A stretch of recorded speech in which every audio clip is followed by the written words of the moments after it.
Hi, my name is Craig Alexander, and welcome to the quarterly economic forecast update.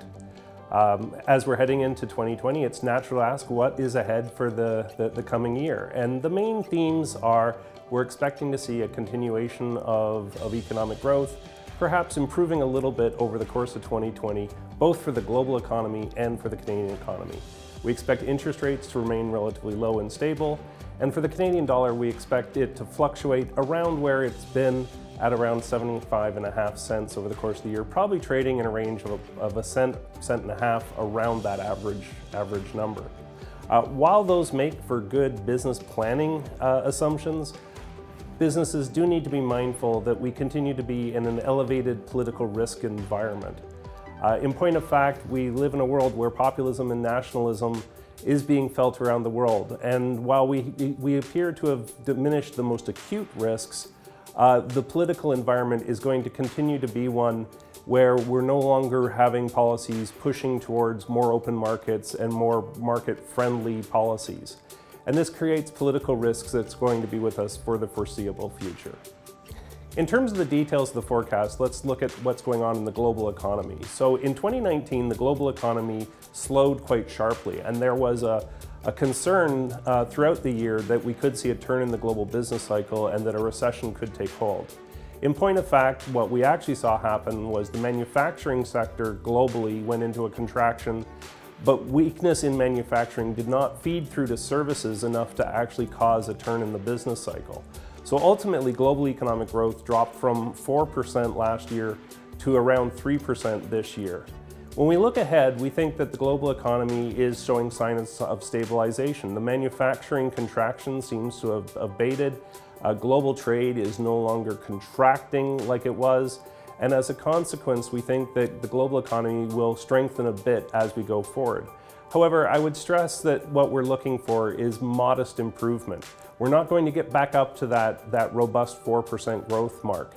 We do think that we will see some of the headwinds abating, but we don't expect a dramatic shift in global behavior.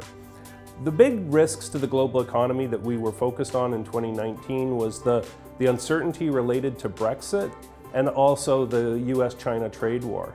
An escalation and a bad outcome on either front posed a material threat to the global economy. A hard Brexit could have pushed Europe into a recession. The US-China trade war was threatening global manufacturing.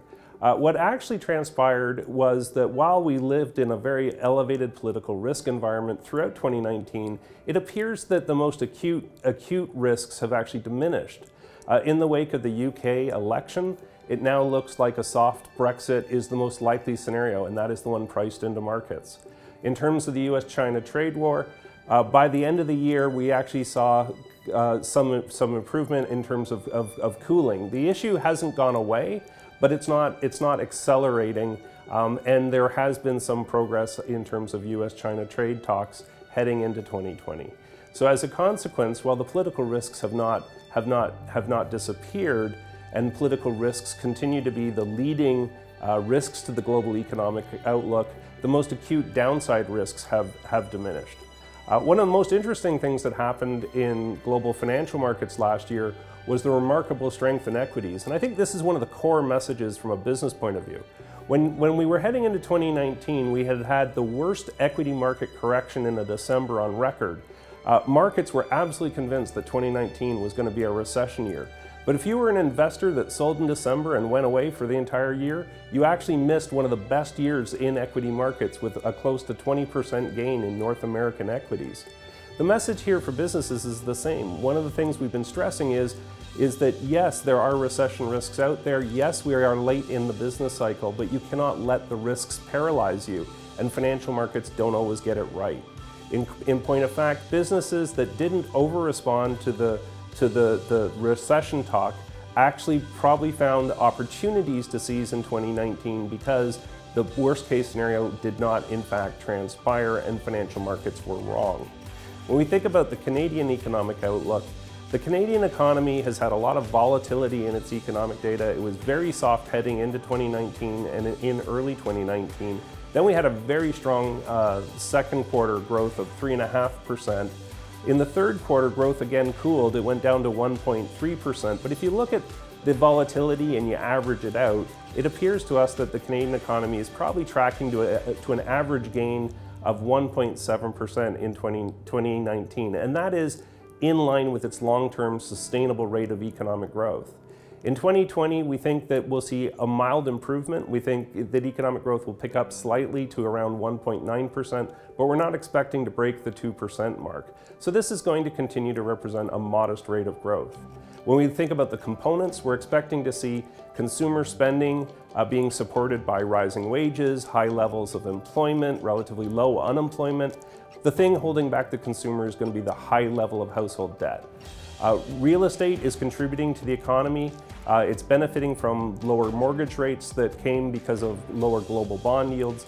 We also are seeing the real estate markets improving because the prior tightening in mortgage regulations are having less impact.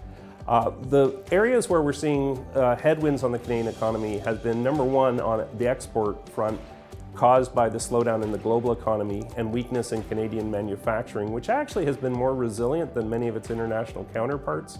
But through global supply chains, manufacturing has softened. The other area that we've seen weakness has been business investment, although the third quarter actually showed us some strong investment gains. The question is whether that's going to be maintained. I think business investment is a bit of a wild card in the forecast because there might have been pent-up investment that has been delayed because of uncertainty like the renegotiation of NAFTA. But now that we've had a ratification of the new trade deal, that uncertainty has diminished and it could trigger an upside risk to business investment. Nevertheless, business investment has been a serial disappointment in recent years, and so we're using very conservative numbers in our forecast. We'll believe a pickup in business investment when we actually see it. So when you put the components together, the pace of economic growth in Canada is going to be modest to moderate. When we think about the provincial outlook and we look across the country, you will get different stories depending on where you are. The Ontario economy is expected to deliver relatively solid gain around its long-term trend rate of 1.8%. The Quebec economy is poised to slow, dropping to about a 1.5% pace. But keep in mind that Quebec has been a top performer in recent years and is experiencing acute labor shortages, and this is going to restrain growth in Quebec. The BC economy is a similar sort of story as Quebec. After years of strength, the BC economy is moderating. One of the provinces that has suffered the most in recent years has been Alberta. We were tracking only a slim gain of 0.5% in Alberta in 2019. And we're expecting to see it pick up to about 1.5%. Now, many people will argue, where is that coming from? Because they still see a lot of challenges in the oil and gas sector. The key thing to keep in mind, though, is that economies have an idling speed. The idling speed for Alberta is that it should grow at around 2% based on population growth and labor productivity. Anything less than that means that you're exerting more negative influence on the Alberta economy.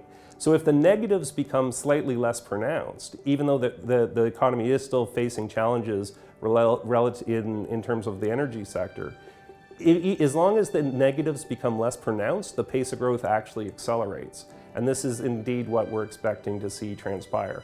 We're also expecting to see improvements in Saskatchewan, Manitoba, and in parts of Atlantic Canada.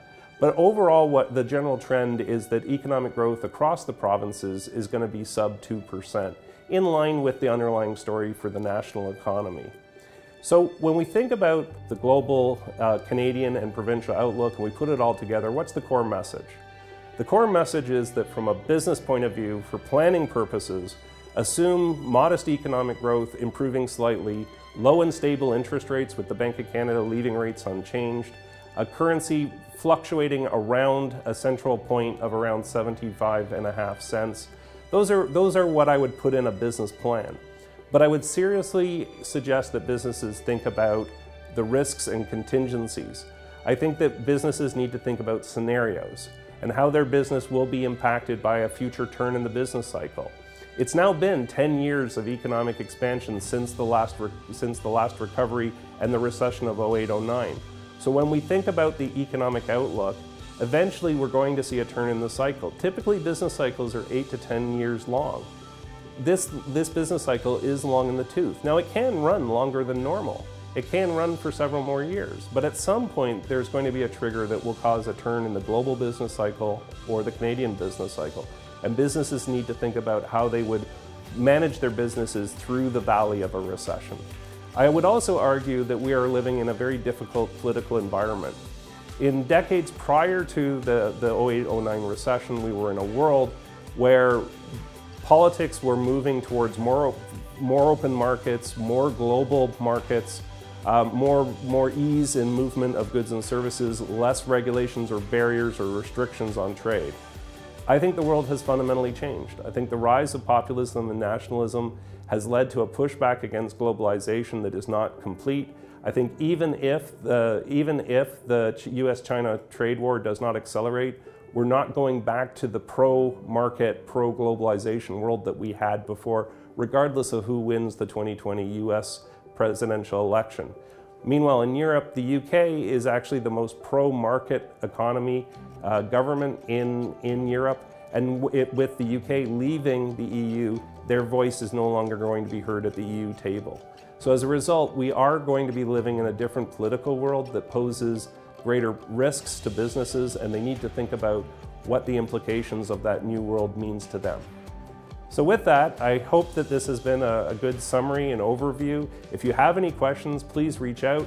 Always pleased to answer questions that clients or Deloitte members have. If you want to get more information, please read the forecast. So just click on the link below or go to Deloitte.ca. Thank you very much.